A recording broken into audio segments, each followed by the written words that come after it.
Waitress destroys arrogant billionaire with perfect response in his own language. Your support fills my heart with joy. Before we explore today's incredible story together, please hit subscribe. It helps me share more heartwarming tales with our amazing community.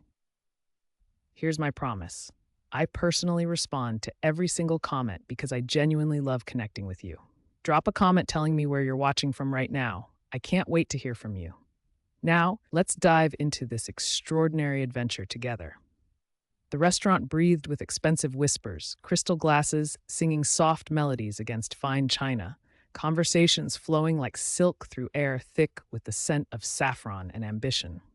Golden chandeliers cast warm shadows across marble floors that reflected the dreams and aspirations of those wealthy enough to dine here.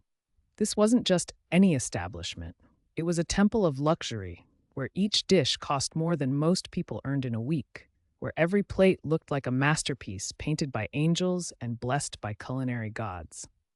The waitstaff moved like dancers in a choreographed ballet, their black uniforms pristine, their smiles practiced to perfection. They had learned to become invisible when serving the elite, present enough to fulfill every whim, but transparent enough to remain unnoticed as human beings. It was a delicate balance between service and self-erasure, one that required sacrificing pieces of their dignity with every shift. In the corner, commanding the room like a king surveying his conquered territories, sat a man whose very presence demanded attention and submission. His pristine white robe flowed like liquid marble, each thread worth more than a teacher's monthly salary. His perfectly polished Italian leather sandals caught the amber light, reflecting a fortune that could feed entire villages. Gold adorned his fingers, rings that carried the weight of real estate empires, watch chains that glinted with the tears of those he'd crushed to build his fortune. This was Sheik Abdullah al-Rashid, a name whispered in business circles across 3 continents with equal parts respect and paralyzing fear. His wealth didn't just buy luxury, it purchased silence, compliance, and the souls of those desperate enough to need his money. Oil revenues flowed through his companies like blood through veins, each drop adding to an already obscene fortune. His influence could topple governments with a single phone call, destroy careers with a casual word, and his arrogance could crush the human spirit like delicate flower petals beneath his designer heels. His voice cut through the restaurant's gentle hum like a blade through silk, sharp and merciless. When Sheik Abdullah spoke, the very air seemed to tremble. He owned not just the chair he occupied, but the space around him, the oxygen itself, bending every precious dollar home, choosing her mother's chemotherapy over her own hunger, picking hope over her own well-being. She had dropped out of university in her final year, abandoning dreams of becoming a social worker to care for the one person who had never abandoned her. Her textbooks still sat in a cardboard box, gathering dust and broken promises. Sometimes, in quiet moments between orders, she would remember the feel of those pages beneath her fingers, the weight of knowledge she'd never get to use to help others. Yet somehow, miraculously, she carried light within her like a candle that refused to be extinguished by life's cruelest winds. Her smile never wavered, not the fake customer service smile that management demanded, but something real and radiant that came from a soul that had chosen kindness over bitterness. Her patience never cracked, even when customers treated her like part of the furniture. She treated every person like family, every interaction like a sacred exchange of human dignity, every moment like an opportunity to prove that goodness still existed in a world that seemed determined to snuff it out. Tonight, she had no idea that the universe was preparing to test every fiber of her strength. Sheik Abdullah's fingers snapped with the sound of breaking dreams, the sharp crack echoing through the hushed restaurant like a gunshot in a cathedral. He didn't look at Johanna as she approached. To him, she was less than furniture, less than the expensive art adorning the walls, less than the ambient music playing softly in the background. She was invisible, disposable, a mere extension of his will. His eyes remained fixed on his gold-plated phone, scrolling through stock prices that fluctuated by millions, while her entire year's salary wouldn't even register as a rounding error in his daily earnings. The other diners watched this casual display of power with a mixture of discomfort and familiar resignation.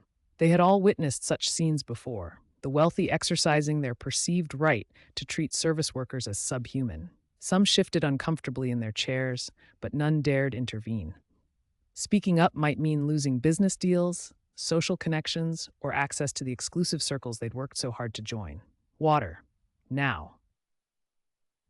The words fell from his lips like stones into still water, creating ripples of humiliation that reached every corner of Johanna's being. Not please, not when you have a moment, not even basic acknowledgement of her humanity. Just a command delivered with the expectation of immediate, unquestioning obedience. Johanna's heart stuttered like a bird trapped in a cage, but she nodded with grace that would have made angels weep and devils ashamed. Her hands trembled slightly, not from fear, but from the effort of containing the storm of emotions swirling in her chest. She had felt this degradation before, but tonight, something was different. Tonight, the weight of her mother's medical bills, the exhaustion of working 3 jobs, the constant pressure of trying to hold her world together, it all seemed to crystallize in this moment of casual cruelty. She returned with crystal clear water in a baccarat glass worth more than her mother's monthly medication. Hands steady despite the hurricane brewing in her chest. The glass seemed to weigh 1,000 pounds as she set it before him. Each step toward his table feeling like a walk toward her own execution. Sheik Abdullah leaned back in his Italian leather chair, his lips curling into a smile that held no warmth, no humanity, only the cold satisfaction of someone who derived pleasure from others' discomfort.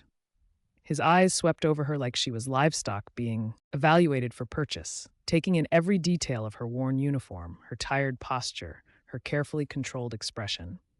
"Do you even understand who you're serving?" His voice dripped with venom, each word carefully chosen to inflict maximum psychological damage.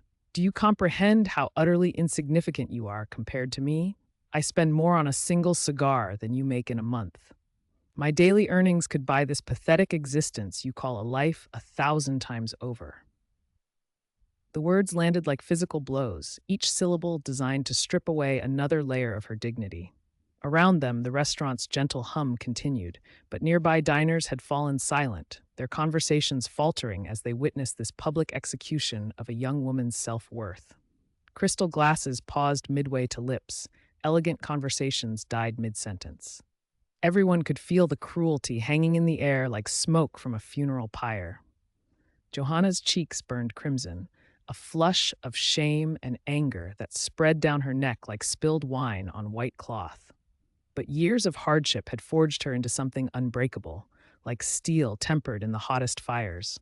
Her heart screamed with a pain that felt like it might tear her chest apart, but her face remained composed, a masterclass in dignity under assault. But the sheik wasn't finished with his psychological torture. This was entertainment for him, a blood sport played out in designer clothing and 5-star establishments. He leaned forward with the predatory grace of a shark circling wounded prey, his voice dropping to what he assumed was a private whisper as he switched to Arabic, the language of his heritage, his power, his assumed superiority. The words that spilled from his mouth were pure poison, crafted in the laboratories of a diseased soul. He spoke of her worn clothing like it was evidence of moral failure, her tired posture like proof of genetic inferiority, her entire existence like a cosmic mistake that offended his sensibilities. He called her a servant girl who doesn't know her place, a nothing dressed up as a somebody, a waste of oxygen taking up space in his presence. Each phrase was a dagger thrown with surgical precision, aimed at the most vulnerable parts of the human spirit. He painted her as less than human, a shadow, a ghost, a creature so far beneath his notice that acknowledging her existence was an act of charity on his part. His voice carried the authority of someone accustomed to having his cruelest words treated as universal truths, his most vicious observations accepted as facts carved in stone. The restaurant held its breath, suspended in that terrible moment between cruelty delivered and consequences waiting to be borne. Other patrons exchanged horrified glances, their disgust palpable, but their courage absent. They shook their heads in disapproval, but remained silent, prisoners of their own cowardice and the social mathematics that kept them from challenging someone with so much power. A businessman at table 6 gripped his wine glass so tightly his knuckles went white. A woman in designer pearls covered her mouth in shock. An elderly couple near the window looked at each other with the kind of sadness that comes from witnessing humanity at its absolute worst. But fear of Sheik Abdullah's influence, his ability to destroy careers and end business relationships with a single phone call, kept them all frozen in their seats like statues in a museum of moral failure. Johanna stood frozen in that moment of supreme cruelty, her hands trembling almost imperceptibly as she clutched the serving tray like a shield against his verbal assault. The silver surface reflected the restaurant's golden light, but also something else. The tears she refused to let fall, the dignity she refused to surrender, the strength she didn't yet know she possessed. Inside her chest, something was building. Years of swallowing insults, years of accepting mistreatment as the price of survival, years of watching her mother fight for life while she fought for basic respect. It all began to coalesce into something powerful and pure and absolutely unstoppable. She thought of her mother in that sterile hospital bed, who had raised her to believe that every person deserves dignity, regardless of their bank account. She thought of her father, who had died when she was 12, but had taught her that courage isn't the absence of fear. It's doing what's right, even when your knees are shaking. She thought of every other server, every cleaner, every person in a uniform who had ever been made to feel invisible by someone who confused wealth with worth. Then something magnificent happened. Something that would echo through that restaurant for years to come, ripple through social media for months, and live in the hearts of everyone present for the rest of their lives. Deep within Johanna's chest, where years of struggle had compressed coal into diamond, something ignited like a supernova being born. The fear that had paralyzed her melted away, replaced by a clarity so pure it felt like divine intervention. She straightened her spine like a queen rising to address her court, like a warrior stepping onto a battlefield where victory was less important than honor. For the first time since he had begun his verbal execution, she looked directly into Sheik Abdullah's eyes, and what he saw there made his blood freeze in his veins. Her gaze held the power of every person who had ever been underestimated, the fire of every dreamer who had been told they were nothing, the unbreakable strength of every mother's daughter who refused to be crushed. When Johanna spoke, her voice carried the weight of every injustice ever suffered, every dreamer ever crushed, every human being ever made to feel small. Her words didn't just fill the air, they transformed it, charged it with electricity that made every person present feel like they were witnessing something historic. And she spoke in perfect, flawless Arabic that rang through the silence like cathedral bells, announcing the arrival of something sacred and unstoppable. Respect cannot be purchased with gold or commanded through titles. True greatness lives in kindness, something your wealth has clearly failed to buy.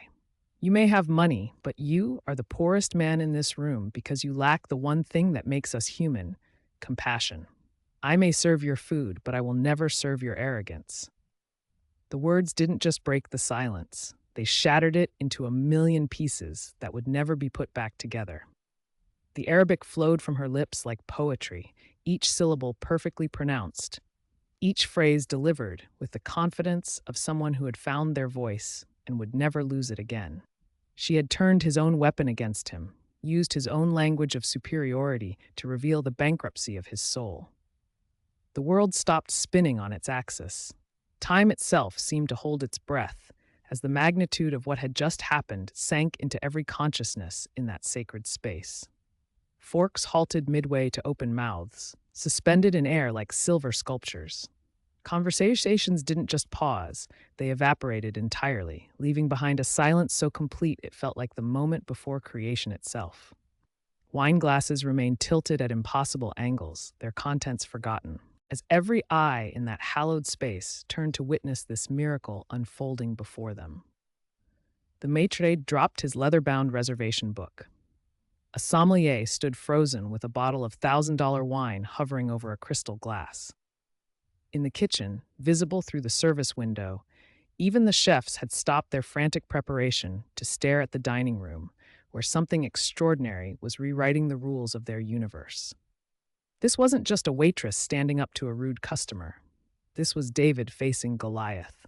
Rosa Parks refusing to give up her seat. Joan of Arc hearing the voice of justice and answering its call. This was every person who had ever been told they were nothing, speaking for every soul who had never found their voice. Sheik Abdullah's face drained of all color, his olive complexion turning ash gray as if life itself was abandoning his body. His mouth fell open like a broken door, his jaw working soundlessly as his brain struggled to process what had just happened. The gold rings on his fingers suddenly felt heavy as chains, the expensive watch on his wrist ticking away the seconds of his humiliation with mechanical precision.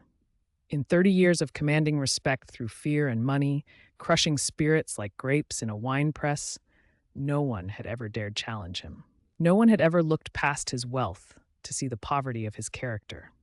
No one had ever used his own language, the very tongue he'd wielded against her, to reveal the emptiness where his soul should have been.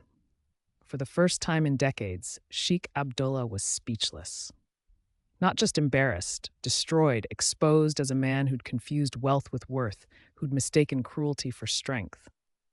This young waitress, armed with nothing but courage and compassion, had shattered his entire worldview with a handful of words. Johanna turned and walked away, her head held high, refusing to grant him even another glance. But her words remained, hanging in the air like incense, transforming the very atmosphere of the room. Then it began. A single pair of hands clapping slowly, reverently, then another, then another. Within moments, the entire restaurant thundered with applause that seemed to shake the foundations of the building itself. Sheik Abdullah sat frozen in his chair, his pride shattered like glass on marble floors. But this story doesn't end with applause.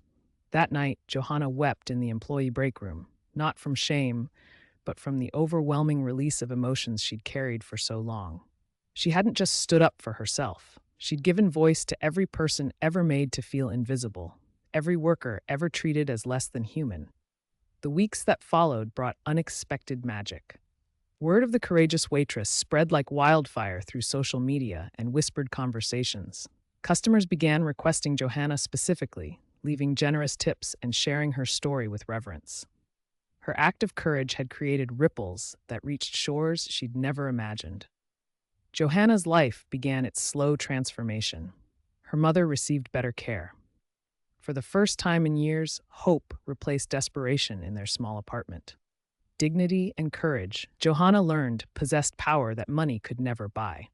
And Sheik Abdullah, he vanished from that restaurant like smoke and wind.